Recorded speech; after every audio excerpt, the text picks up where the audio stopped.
You're born on a tiny island in the middle of the Atlantic Ocean, Madeira, a place most people can't even point to on a map. Your family, 4 kids, one father who drinks too much, and a mother who cleans other people's houses and just to keep the lights on. Your home is so small that personal space isn't a concept anyone in your family has ever heard of. You share a room with your siblings. Some nights, dinner is whatever your mom could scrape together. And your father, he loves you. He really does. But the bottle loves him more. Congratulations, this is your life, and you're not even 5 yet. Now, most kids in your situation would just accept it. This is how things are. Poor family, poor island, poor future. The cycle keeps spinning and nobody gets off. But you find a ball and suddenly nothing else matters. From the moment you could kick a ball, football was your religion. While other kids were doing homework, you were out in the streets of Funchal, playing until your mother had to drag you in by the ear. You didn't care about school. You didn't care about anything except that ball. And here's the thing, you were terrifyingly good at it. At just 8 years old, you get scouted by Andorinha, your dad's local club, then national. You're tearing through kids twice your size with moves that shouldn't even be possible at that age. People in Madeira start whispering, that Ronaldo kid, he's something else. But here's where life throws its first real punch. You're 10. Sporting, one of Portugal's biggest clubs, wants you. They want to take you from your family, from your island, from everything you know, and move you to Lisbon, alone, at 10 years old. Now stop and think about that for a second. You're a child, you've barely left your neighborhood, and now you're being asked to move hundreds of miles away to chase a dream. Your mom cries, you cry, even your dad cries, and he doesn't cry at much. But you go, because deep down you both know this is the only shot you've got.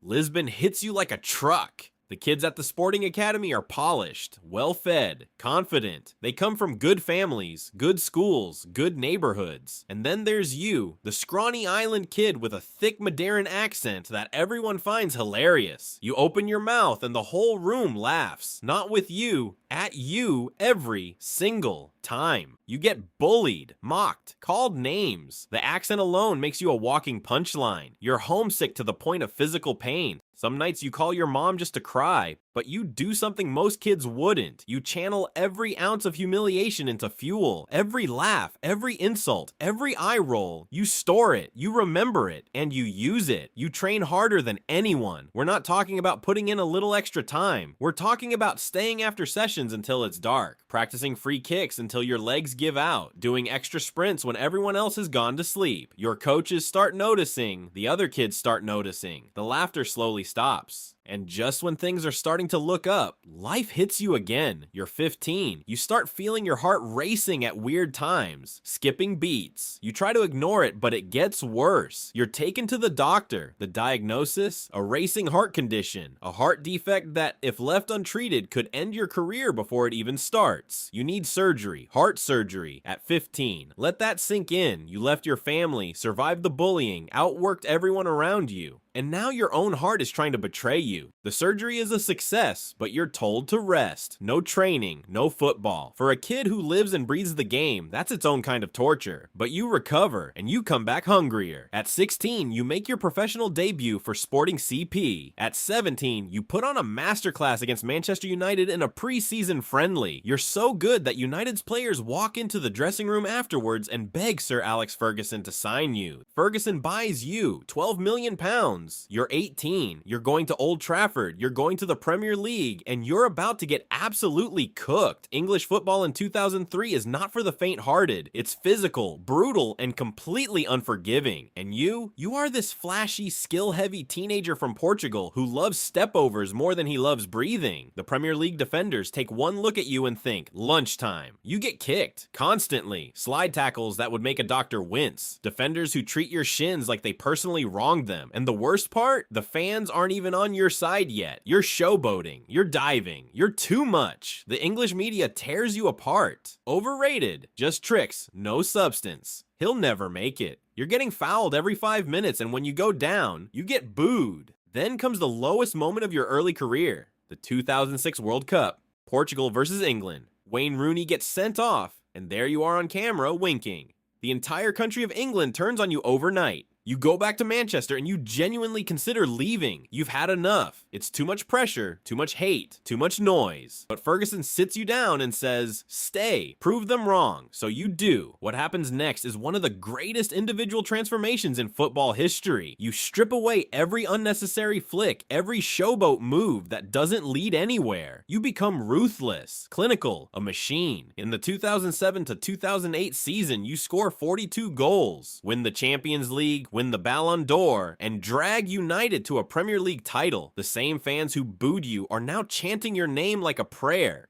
But just when you've conquered England, your body breaks. You break your ankle playing for Portugal, surgery, recovery, months on the sideline. For a player who lives for the pitch, sitting in a medical room watching your team play without you is a special kind of hell. But you come back. You always come back. Then Real Madrid comes calling. 80 million pounds, a world record. You're the most expensive player in history. You're going to the Santiago Bernabeu. Surely now life gets easier, right?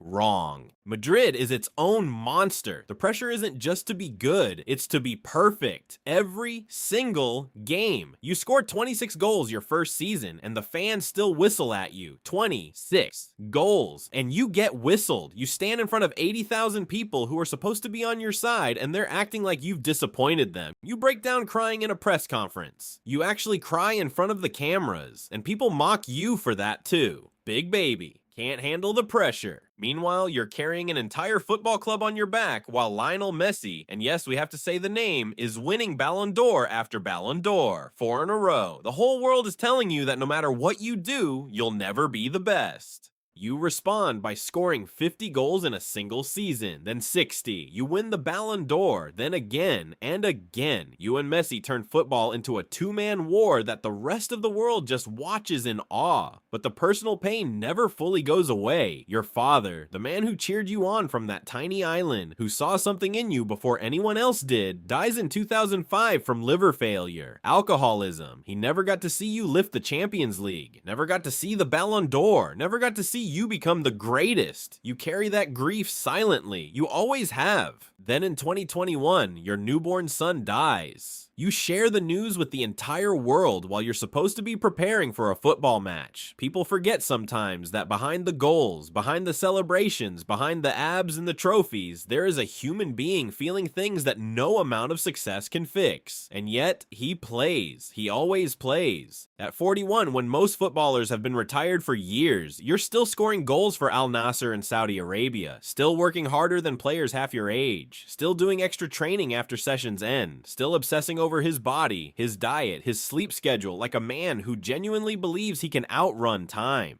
Because here's the thing about Cristiano Ronaldo that gets lost in all the debate, all the comparisons, all the noise. He was never supposed to make it. A poor kid from a tiny island, a father lost to alcoholism, bullied for his accent, heart surgery at 15, booed by his own club's fans, mocked by the media, devastated by personal loss. Every single time life threw something at him, and life threw a lot, he didn't break. He built. He didn't just want to be a footballer. He wanted to prove to every single person who ever laughed, ever doubted, ever wrote him off that he was the best who ever did it. And you know what? He might just be right.